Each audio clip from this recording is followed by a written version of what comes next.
Bilibong kasi sir, ganun dapat, may problema pero nakangiti. Pero sa loob niyan masama. So sir, nasaan si Mrs.? Hindi ko po alam. Umalis sa amin, hindi na magpaalam. Walang paalam, basta't na lang. Kasi nahuli ko po sa mga chat nila. Nahuli. Ano yung mga chat dyan? Shari. Sir, medyo malaswa po ito. May message po si Mrs. at ito nga pong Richard Motil. Richard yung lalaki? Opo. Sabi po ni Mrs., tila umuungol po siya dito. Sabi niya lang po, Yan po. Tapos ang reply po ng lalaki, tapos tsaka ako ipapasok kapag madulas na han, na kahit madulas napakasikip mo pa din han. Okay, stop. Tama na. Oh, matindi. Tama nga talaga, sir. Tama si sir, naka-smile pa rin, pero galit na siya. Tama lang, ganun dapat. Huwag masyadong dibdibin yung problema. Although, isipin mo yon para hindi ka masyado maapekto ng husto. May mga anak po kayo, sir? 3 po. Puro lalaki. 18 saka 16. Paano nakilala itong si Richard Motil? Diyan po sa Tanawan, Batangas. Bakit sa Batangas po siya nag-work? Nagtatrabaho po dyan sa Batangas. Anong pong work niya doon? Tindira po siya sa Damitan dati. Doon niya nakilala yung... Pero ikaw sa Manila? Hindi po, sa Bicol po ako. Kayo po ay nasa Bicol tapos siya sa Batangas. Opo. Titinda. Ba't yung pinayagan kasi? Hindi naman napigilan po eh. Gusto talaga niya magtrabaho.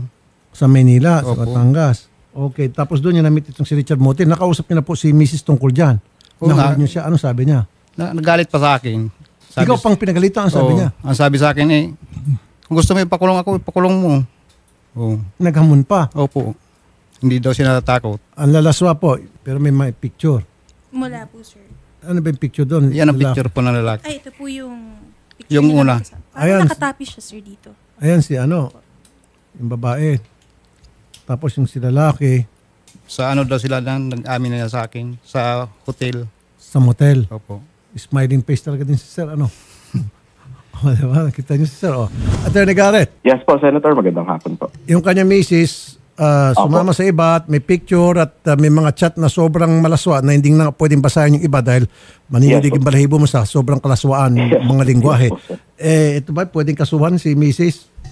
Yes po, Senator. Ang crime po dito is adultery, where one married woman is having sexual intercourse with a man not her husband. Kapag ganito, Sen, yung mga text messages can serve as circumstantial evidence, especially if they're referring to a previous act of sexual intercourse. Pwede po natin gamitin yan as evidence along with other testimonies ng mga taong nakakaalam kung ano ba ang physical relations nila. Kung meron na ba silang previous sexual contact. Meron na. Meron nga sa motel na mga nakatupis lang. O plus, meron pang chat doon na parang pornography na, parang hardcore pornography, yung mga salita na ginagamit. Yung pagkadetalye po, Senator, ng kanilang conversation would make it appear na they were referring to previous acts na ginawa na nila. So, ang tawag natin dito, circumstantial evidence.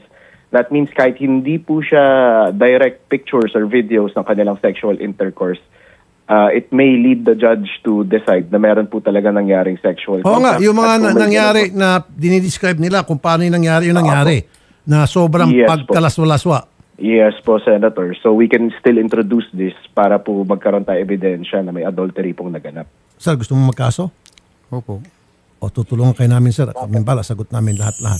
Saan ba nangyari itong... Sa Tanawan po. Kaso doon nangyari yung kalaswaan sa Tanawan? Yes po, Senator. Then the venue of the criminal case would be in Tanawan po. Doon po natin siya kailangan i-file.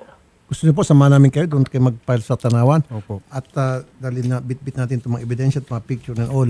Lulusot to, sabi natin nag-aaral sa judge, sa tanggapin niya, circumstantial evidence daw yun. Okay sa inyo? Opo. Manawagan kay Mrs. sir.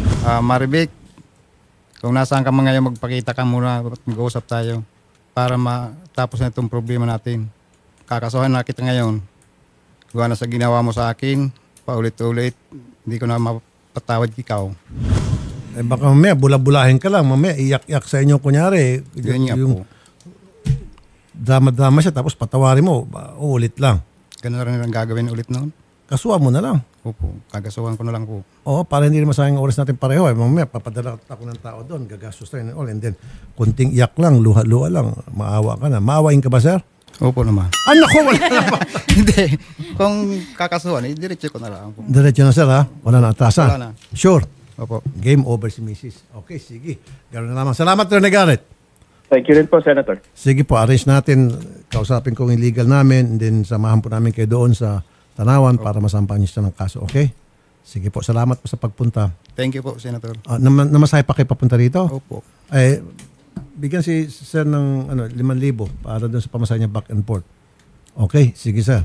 Sir, ito na po yung pinangako po ni Senator Raffy na 5,000 yung back and forth po ninyo. Ayon kahit na sariling reputasyon niya ang itaya, ipagtatanggol Kapag nag-reach out po sa amin yung misis po ninyo, pag tumawag sa amin, binalikan kami ng tawag, pwede po namin kayong tawagin ulit para makapag-usap po kayo. Pero kapag wala po talaga sir, pupunta po tayo ng Tanawan at sasampahan po natin ang kaso.